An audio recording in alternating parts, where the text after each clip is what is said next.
Welcome back, guys, to the Football Tea. It's your boy Football Matter, and I'm here with We Talk Football.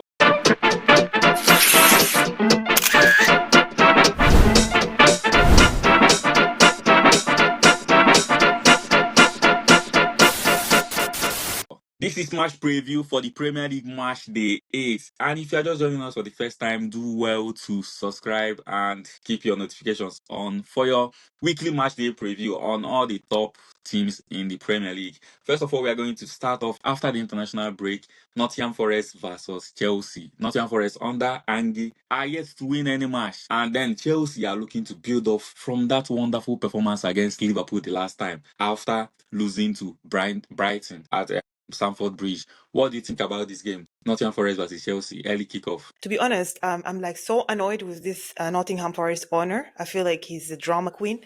And therefore, I think almost 90% of football fans want him to fail, want the team not to win anything. And it's very devastating, to be honest. I'm not going to put it on Ange Postecoglou. He knew for facts what can Ange bring to the table, and he decided to switch from Nuno Espirito Santo to bring Ange Postecoglou. So yeah, he has to deal with the consequences. You know, I like Ange Postecoglou, but he's not a reserved manager. He's a manager who's going to throw everything out there, and yeah, either it's going to catch or not. And obviously, it's not working the right way for Ange at the Nottingham Forest. Despite the players are the same, but also you could tell that main players in Nottingham Forest are not really performing to the standard, especially Morgan Gibbs-White. I don't know what happened to Morgan Gibbs-White, or maybe I know, but he's not really being, performing to the highest level. And last season, he was absolutely on fire. He's an integral part of the Nottingham Forest success and all of these kind of things. So it makes a lot of sense. When it comes to Chelsea, Chelsea's, of course, they are the favorite to win this game. But yeah, you can never also bet on Chelsea. They can give you one game like a world-class performance, you see like these people are unbreakable, and the next game with a silly defensive mistake they concede a goal, also given the injuries and all of these kind of things. I think Chelsea on paper they should win this game easily. However, when it comes to the game itself, we don't know what will happen. But with all their players actually performing in the good level, the available player and their new star boys, they vow just being, very, very, very good for club and country. What about you? Well, I think it's going to be a very, very interesting game. Two great managers who like to go all out for it. And I feel like Maresca likes to play against these kind of teams that are very bold to play on the high line. It's easier for his Chelsea side. He suits his players more because they get to attack a lot of space. They get to break down defenses more quickly, And then Nottingham Forest or Ange Postecoglou against Chelsea 4 times has lost, and against Maresca has lost twice. So I think it's going to be a win for Chelsea.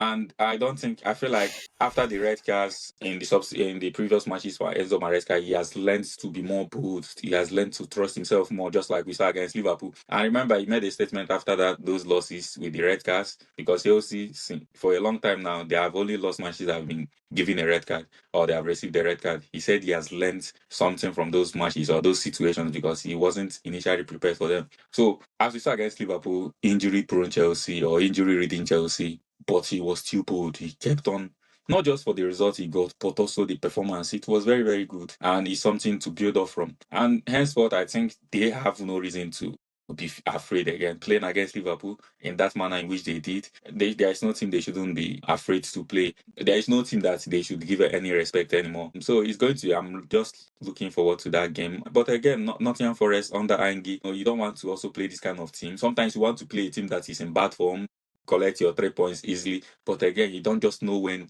they are going to turn the game around or turn a new leaf. Like you said, a lot of players, Gibbs White, Hudson Odoi, Chris Wood, they have not been performing the level they were performing last season. Especially Chris Wood, scoring goals, winning those tight games for them. But this season, it's not been the same. And with a lot of new signings and the new manager, obviously, the tactics or the tactical approach with Ange and as well as the Nuno Espirito Santo is very, very different. So it's like day and night. So the players are still trying to adapt to the manager's approach. And time will tell whether he's going to continue to be there or he'll be given a sack letter. In the afternoon, 15:00, we will see Manchester City welcome Everton. What do you think about this game? Manchester City, whenever they play against these kind of teams, they win their games, right? Like, no disrespect to Everton, which to me personally, I think they're doing really, really good, like, according to based on their quality and what they have. But Manchester City looking a bit better. They won their last two games convincingly against Burnley and then 1-0, which is also shows that Brentford, the pardon. Brentford and Burnley. Yeah, the last one was Brentford. Yeah. Yes, exactly. But against Brentford, as well as the game against Arsenal, they play. These two games shows you the new character of Pep Guardiola, which is going to take them a long way because sometimes, you're not going to be that dominating kind of machine you used to be. And then in this kind of games, you need just to understand, okay, I'm going to get the lead. I want to get the 3 points so I don't have to show off and score goals. Also, when you have Erling Haaland, that guy is a difference maker, like very, very straightforward.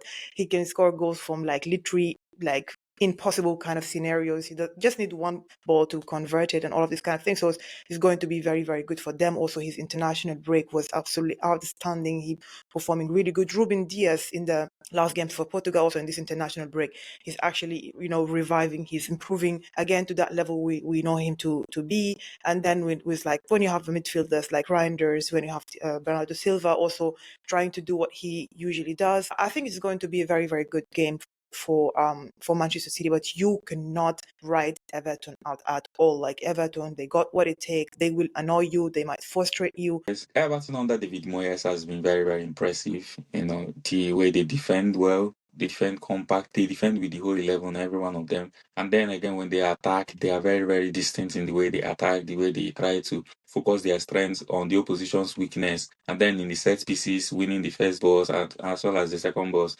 They're a thorn in the flesh to play. But again, they are a little inconsistent. When you expect them to win, they get a draw. When you expect them to draw or lose, they get a win. So it's not going to be an easy game for Manchester City. A lot of people are saying Manchester City are revived, but I'm yet to see that because whenever they meet a decent opposition, their performance is underwhelming. Yes, the 5-1, thumping win against Burnley looked like a statement win. They win 3-0 win against Manchester United and maybe against Wolves. These are sides that are not really good for me. Against Brentford in their last match, they struggled. They hung on. They held that 1-0 with their life. And against Monaco, they fumbled another 2-0, win or something. Manchester City, like I said, they are not really back like people. And part of it is that they have lost that fear factor against teams where teams try to sit back. Now teams are going to press them on the front foot. And again, just like you said, Guardiola has found a way now to manage his games better, understanding or accepting the fact that they are not good as they're not as good as they used to be. So he's trying to see games out, but also that can come with repercussions as well because not every game you can see out. Just like against Arsenal, it could have been 3 points, but again they dropped two at the end of the game. So it can also be like that. Defensively, they have loopholes, but maybe with Donnarumma it might help a little. But again, attacking wise, they have to really fix it. A lot of players have to step up and not leaving it for Haaland. Yes, Haaland is in a great form and has scored in 10 consecutive games now for club and country. He's one of he's their best player, and he's on course to win the English PFA Player of the Year because not only what he does in attacks, defensively, he has won over 20 area duels. He is the one always bailing Man City out from the against defending set piece. He's always the one heading the ball away and stuff like that. So he's an integral part of whatever Man City is doing this season. So, but again, we expect a close result 1-0, 3-2 win for either of them. It can go both ways. That's it for me. Or maybe we might see a draw. Later that day, we are going to see the Premier League current champions, Arsenal, go to Fulham to play. What do you think about this game? I'm actually looking forward for this game pretty much because I feel Arsenal, they are in absolute good form. Not only just form, but also the spirit is really, really high. Arsenal players are just really in good mode. And then you can tell also Mikel Arteta is having more confidence, which is an important thing. In my personal opinion, I feel like when you play against teams like Fulham, who pretty much balance when it comes to attacking and defending, a team that, know how to play ball, whether you like it or not. And when you are Arsenal, you are in the top of the table. That means now the pressure is on you. You need to kind of continue on this streak. You need to win your games, especially this kind of games, because in the past, this kind of games that, decided Arsenal kind of end of the season. And I think this is really important. But if we look into it, I think Arsenal are actually the favorite to win this game, because they just absolutely in very good form. So if you see like Izzy is playing, even the last goal he scored for England is absolutely brilliant. Mika Mourinho being like the top goal scorer for Spain in this World Cup qualifiers, and Saka is back in good form, which is going to be very helpful. Unfortunately, Martin Odegaard is injured, but I think it's a time to give or to bring different type of spirit that kind of Arsenal team. I'm not a big fan of Martin Odegaard leadership on the pitch, so I think having him a little bit out. Of course, I wish him quick recovery, but having him out, it might give different type of attitude on the pitch with the players, with Saka, with someone like Gabriel, with Saliba, with all these kind of players. I think it's going to be very good. Gyökeres still being the question mark. I actually do not blame him. I think it's just a matter of time until he, show us what he's capable of. And also part of the blame, it has to be on also Mikel Arteta, because when you have someone who's like a very, very deadly striker, you need to play to him, to his own strengths, not just keep playing the way you're playing. I think it's going to come with the time, but for this game versus Fulham, I expect Arsenal to win this game. What about you? What do you think? Since the start of the season, they have always had these close matches. The first three, they didn't see any win and went on to win the next two. And then the last two now, they lost. Against Arsenal, welcoming Arsenal is a London derby and one in which every tackle means everything. And then every tackle will be welcomed with a big cheer from the fans. For Arsenal for a long time now, maybe aside the West Ham defeat last season, they have always been very good against the London sides, even against Chelsea. So I think Arsenal has an upper edge, and squad depth. Arsenal has got the squad depth in the league. So injuries or no injuries, Arsenal have still got a very big team to beat, to set up there for any team. And just like you said, it's giving the manager a lot of confidence to flex his muscles with his team selections, selecting anybody and then watching them play out in the field. For Gyökeres, a lot is expected of him because of his goal scoring record before coming to Arsenal. His performance so far has not been there. He's engaging more in the physical duels other than creating separations and then positioning well in the box. But again, he's shown that he's equal to the Premier League physical demands. It's just the other side of the game, and it might come with time. Just like you said, they just need to play a little more to his strength, and every other thing will flow. Nothing much. I expect Arsenal to maintain the lead in the table with a good win, and it should be a very good performance from them. So yeah, that's it for me. And tomorrow we'll be seeing the Super Sunday match, Liverpool versus Manchester United, the two biggest club in England, and a very old rival fans and stuff like that. So it's a very big match, and I'm looking forward to it. Two teams that have not been okay, especially Liverpool in the last three matches, has been underperforming or has lost their last three matches back to back to back. First time is happening under Arne Slot, and then first time they are losing back to back Premier League match as well. And then for Manchester United winning 2-0 against Sunderland. Yes, it's a team they're expected to win, but the way they won they won the game, especially against Sunderland side that has 11 points already and are in the top 10. Maybe something to build up from. What do you think about that? Yeah, I'm going to get a lot of popcorn because I'm definitely going to be enjoying that game. I think both managers are very hungry. The players from both teams, they want to prove a point, which is always going to give you a very, very good game for neutral fans. As you just said it, like Liverpool need to really win this game. Manchester United, in the other hand, with all the yo-yo effect, like this ups and downs, these people cannot give you a consistent 3 games in a row.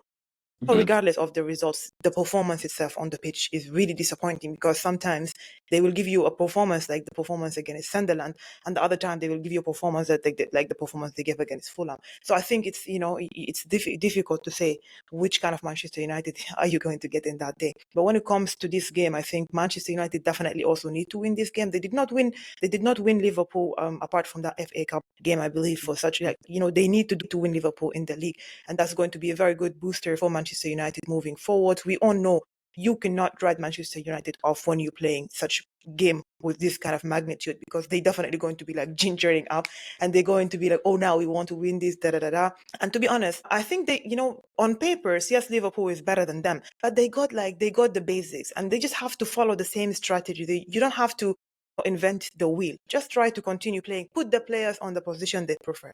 Play similar style you played to the style that you play against Sunderland, and then let's see what will happen. Maybe it's going to be a good game for Manchester United. When it comes to Liverpool, a lot of issues are, a lot of problems in this team. of course, being the major problem to me personally is actually the lack of goals or goal contribution for Mo Salah, because in the previous couple of seasons, Mohamed Salah scored at least 70% of the goals of Liverpool. And that's when this dries out, of course, you're going to see the problem. This is definitely there. And then you have like pretty much predictable players in someone like Cody Gagbo. I always said like Luis Diaz brings different type of the game, right? Because he's not the same player and he's also unpredictable. Yes, he might not score you like 30 goals a season, but his game itself, his involvement in the game is a very important factor. But I still believe Liverpool, actually, on paper, based on the whole entirety of the season so far, I think they have the upper hand. When you have Gravenberch in an absolute good performance, we saw Szoboszlai in the international break what he's capable of doing, and throughout the season as well. We saw like the players and what can they do. Ekitike as well. To be honest, this game Ekitike has to start. Not disrespect to Isak. I think Isak he's better. Of course, he is the better number 9. However, Isak did not necessarily show us that he is a better 9, and he's not struggling only in Liverpool. He also struggled with the national team. So you need to give the ready player. You need to get the player that can who fights and actually show it game in game out to the starting position, at least for this game, just to avoid all the drama. And please, Mr. Arne Slot, do not put Szoboszlai as the right back. Do not put Szoboszlai as the right back. You need Szoboszlai in the midfield. Florian Wirtz is another question mark. Are you going to start Florian Wirtz, who's actually struggling for both team and club and national team? This is another question. Will Carcass be like able to add, moving forward? I mean, offensively. All of this question, I think Arne Slot have to answer it, but the final verdict has to be Liverpool getting the 3 points, because Arsenal is going to play a day before, and as Arsenal get the 3 points, that means the gap is going to expand, and you just want to avoid that because that's going to have a negative effect on the morale of the players. But I'm expecting to have a very nice game, a game that has back and forth, an open game. I do not want, Ruben Amorim to sit everyone back and stay. Match. I think the last time Manchester United won at Anfield should be as way back as 2015. I think it was during Louis van Gaal or something like that. So going to this Anfield is always a difficult place for Manchester United. Yes, this size, the last 6 times they have met, the fixture has ended in a draw 3 times. Has ended 3 times in a draw. So it's unexpected what you can see of Manchester United. And again, when it comes to cup competitions, United has been the better side, winning them, whether it's FA Cup, EFL Cup. But when it's the Premier League, Liverpool are the better side. And the last time they met last season, maybe you can say Liverpool has already won the trophy, but ended 2-2. And when you check the previous times as well, it's always either Manchester United loses woefully, because last 2 years we saw them lose 7-0. And I think maybe last 3 years they lost 4-0 and 5-0 home and away and stuff like that, 9-0 together. Whether or not we'll be seeing that, or we'll be seeing a different Manchester United who is more hungry, who is more energetic because of the international break. I think a lot some of their players did not stress a lot in the international break, and knowing that they are playing 1 game per week, they can throw in or know that they will have 6 days rest, unlike Liverpool, who has one eye on the midweek Champions League. So it's going to be a very important fixture and a kind of must-win match for both managers, because Arne Slot is under pressure to win match after losing 3 times, and then Ruben needs to win match to at least convince people that he's a good manager. Yes, within the last few weeks, Radcliffe has backed him and said he needs to win matches and to prove that under 3 years that he's a great manager. That's taken a lot of pressure from him. So it's time for him to calm down and do what is best for Manchester United and for the team, and show the world what he's got, whether it's really good or not. So yeah, that's it for me. Do you have any other thing you want to talk about? No, I just want to say Mo Salah is definitely going to score in this goal. Like always, a habit. Yeah, Man United is always his favorite, one of his Absolutely. favorites, one of his Absolutely. favorites. So Absolutely. yeah, I hope he scores as well and come back to form. So yeah, if you have watched us to this moment and you're yet to subscribe, please kindly do that now and keep your notifications on for next week and for more videos. The football team.